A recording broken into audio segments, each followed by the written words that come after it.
Hello, beautiful people. Herbalist Torah coming to you from Houston Metro, Ireland Herbal Ideals. So, I'm out here on my walk again today just to ensure that you guys see that I am doing my journey and I want you to do yours too. I've got a beautiful sunset behind me. Let's see. You know, when I do these things, taking this stuff on the camera, it really doesn't give it justice when I'm trying to look at it. But I'm just checking in. It's Friday. It's a wonderful, beautiful day. It turned out to be around 78 degrees, they said, which is nice, considering we're about to get some more rain coming on Sunday. But I just wanted to stop in, see how you were doing, and talk to you about something that struck a chord with me, with something that I heard on one of the YouTube channels that I watch. And they were talking about generational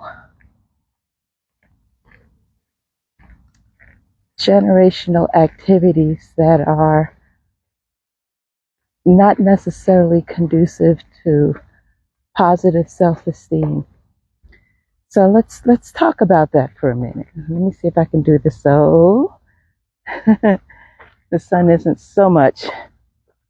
Oh, that's a half a shot of what it looks like back there. Maybe if I hold it like that. That's a beautiful sky.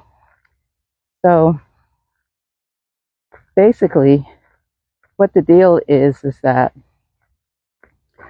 you know, certain activities, whether it's eating, child rearing, work ethic, you know, so there are certain things that are instilled in us from one generation to the next. And at some point, someone in our lineage needs to stop and evaluate what we've been taught down the years.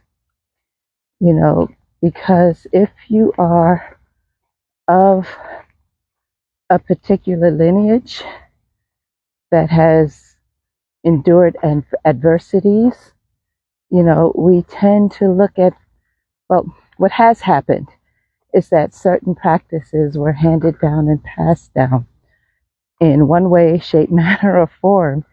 And, you know, they're not necessarily conducive to longevity or, you know, positive behaviors. You know, for example, we were taught to be obedient. We were taught to be seen and not heard. But at some point, that only applied when it came to other folks. When we've had health issues, or I'll call them tragic events, it was determined to be one of those things like, what happens in this house stays in this house, and you don't say anything. You know, and then depending on what that had to deal with, you know, that could be some harmful information. So we can talk about discipline. We can talk about abusive relationships. We can talk about that uncle or that aunt or that cousin that people don't want you to be around, and you can't be alone around, but they won't say why, right? Until something happens, and then it's spoke about and it's hushed up so that, you know, you save the innocence of the children. But is that innocence really saved if they don't know why they need to stay away from someone? Communication is a wonderful thing, and learning to communicate begins when a child is young. It begins when they are holding you and wanting to be next to you. It happens when we are feeding our children, whether it's from the breast or the bottle, it doesn't matter. But these are some of the things that we have to look at when we're evaluating how we were raised. So what I want you to think about is, if you were raised look at how you were raised. What are the things that you did not like, right? What were the things that you thought were fair? What were the things that you enjoyed? You know, what are those things that you want to pass down to your children?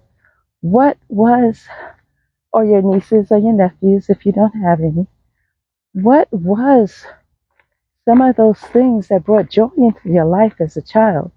And what were those things that scared you? So as we rear generations after generations, each generation shall evaluate the previous ones, plural, and then see what you can do to improve upon that. You know, if you did not have a really good relationship with a family member, you're an adult now. What was the cause of that? Evaluate, why is that? Was it something that they did or some way that they behave that, just gave you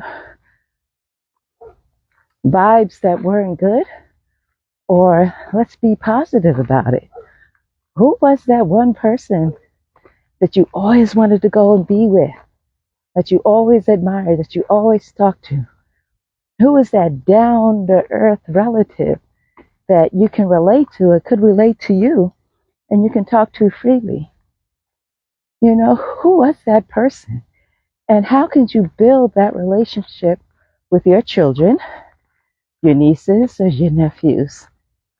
That is a positive thing, to instill a sense of family, and a sense of love, or a sense of self-pride, a sense of self-respect, integrity, right? Isn't that what we want to put in our children? How about, who was that relative that would sit down with you and talk about something and then say, what do you think about that? Who was that person that helped you develop the ability to think, to process, to analyze, to evaluate a situation?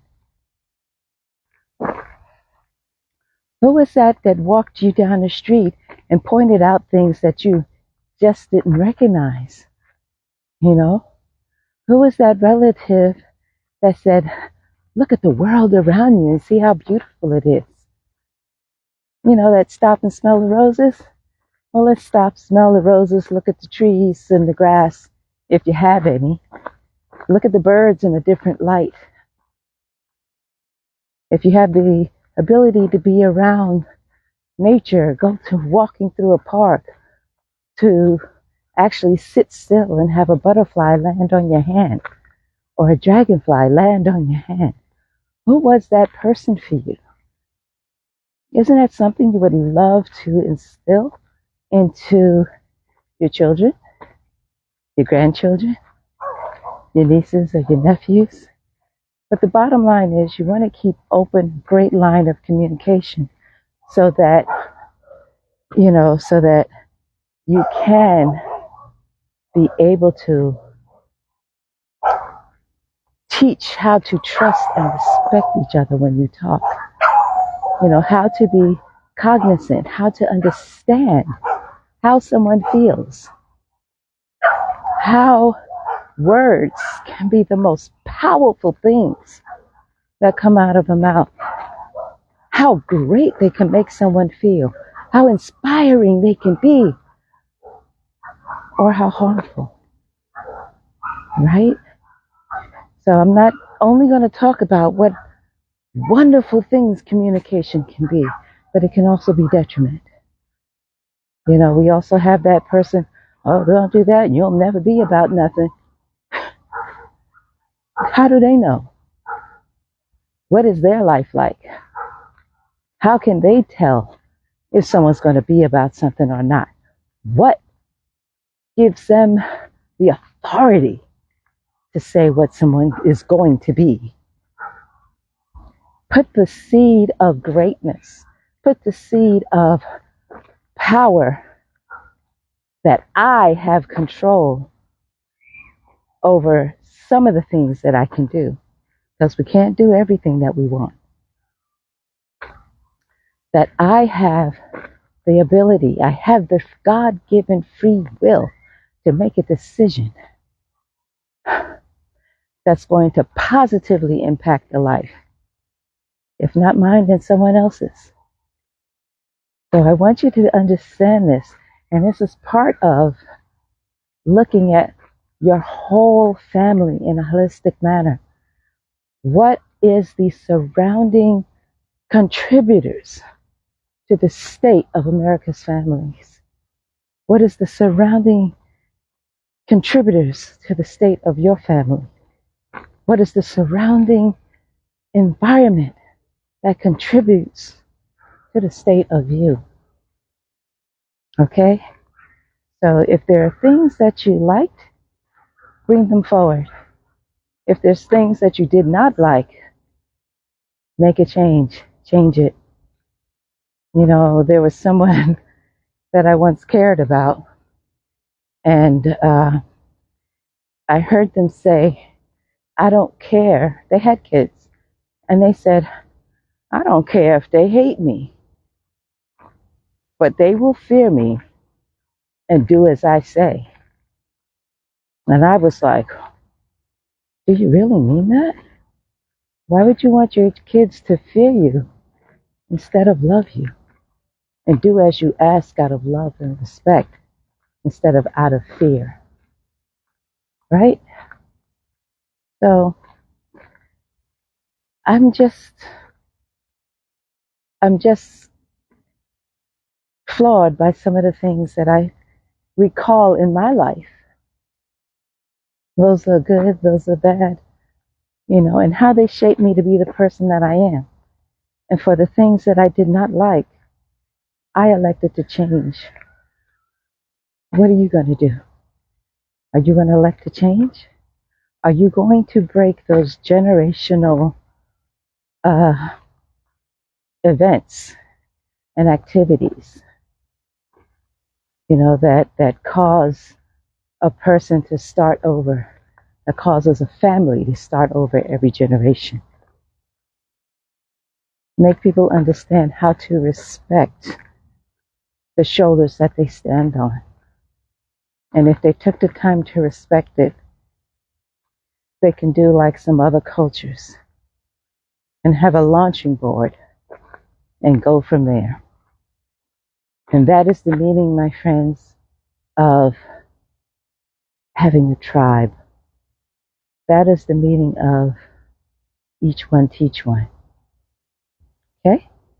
So with that, I hope you all have a wonderful rest of your evening, and I will see you again at the market tomorrow. 5855 Sienna Springs Way. Come on down to the farmers market at Sienna. We will be there from 9 to 1. Have an amazing rest of your day and a great evening. Ciao.